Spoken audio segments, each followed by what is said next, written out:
Sex, porn, love addiction is all about self-soothing to manage your emotions. It got set up back in the childhood development years. It's just not about sex, it's not about porn. It's all about the repeated use has set up the physiology to crave those dopamine, serotonin, oxytocin, self-manufactured drugs in the body. It's impacting women, men, children aged 10 to 75 across all the age ranges, the sexes, the cultures, the professions.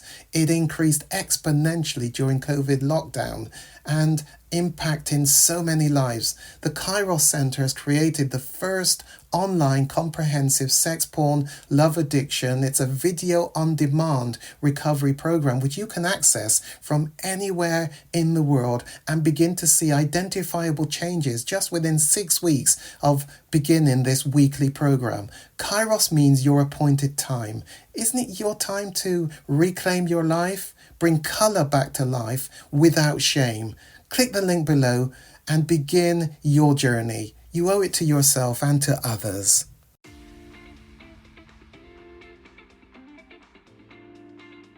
What I want to do is move on to look at a really big topic, attachment. What is this thing called attachment? I always say, what a strange name that was given to it. In fact, it feels like exactly the opposite is what this whole area, this subject matter is about. It's much more about detachment.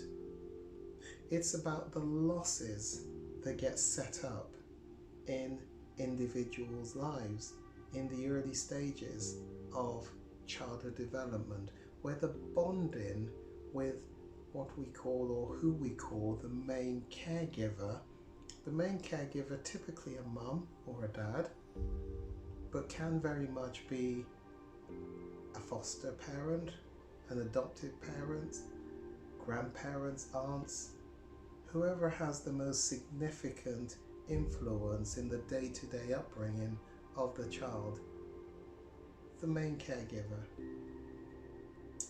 So I'm going to show you some cycles that you can look at which explain the stages that a child goes through in the development, in their growth, and how things can go wrong to set up attachment issues. One of the cycles is called securely attached cycle, and the diagram which you'll see accompanying the notes begins at the top, the 12 o'clock position, and it will show you, again remember we're starting with the first 2 years of life typically, when this really clever person, Mr. John Bowlby, back in the 1940s, helped us to better understand this concept of attachment. And he talks about the first 2 years of life, but don't stop with the first 2 years of life where the damage arguably is done. The main damage is done in the child's life because of a separation or a not good enough bonding with the main caregiver, but go on right up to puberty, sometimes even afterwards, in fact perhaps even a lot of the times afterwards. And the point is, being fostered, being adopted, being sent to boarding school, these are significant events that causes a detachment, a separation from the main caregiver. So I want to just take you through the cycle and what it looks like for individuals that are said to be securely attached. On this hand, I talk about those that have the ideal outcome are securely attached. On this hand are the key things which we're really going to look at when we talk about attachment issues, and they are really what we call insecure attachments. And there are 3 of them, 3 insecure attachments. And what I want you to do is understand which might apply to you. It doesn't apply to everyone, but which of the 3 insecure attachments may apply to you. On this hand is the secure attachment. That's the ideal outcome. A good enough upbringing, a good enough bonding with the main caregiver. But when it goes wrong, or at least not in an ideal, it doesn't really work well enough for the developing child, one of those three insecure attachments get set up. So, in the securely attached cycle, at the 12 o'clock position, the baby rests.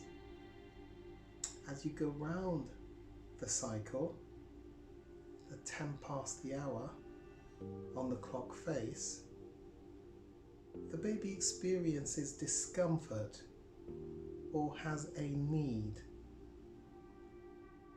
As you go on round, the baby protests, usually by crying.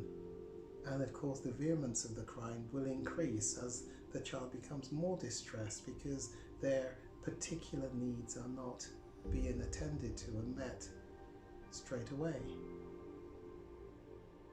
As you go on round, mother responds, picks up the baby, makes eye contact, talks to the baby, soothes the baby. That's great.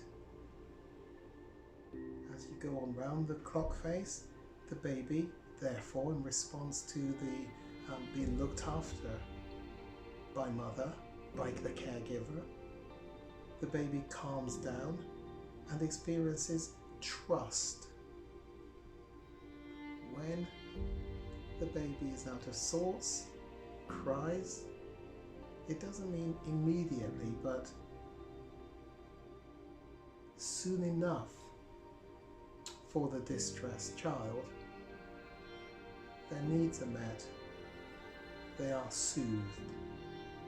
So the baby interacts with mother, and over time the baby finds rest again, and the cycle keeps going on. This will now make sense when I take you through what happens though when it's disrupted, not a good enough caregiver. This is not really a criticism of parents. Please don't view it like that. We're not being critical of parents.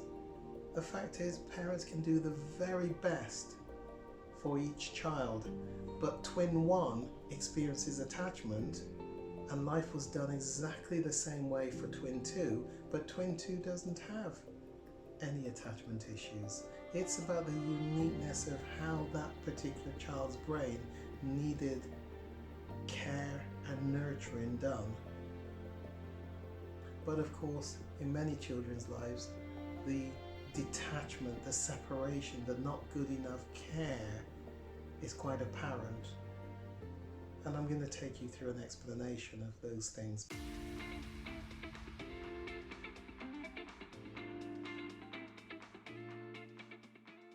But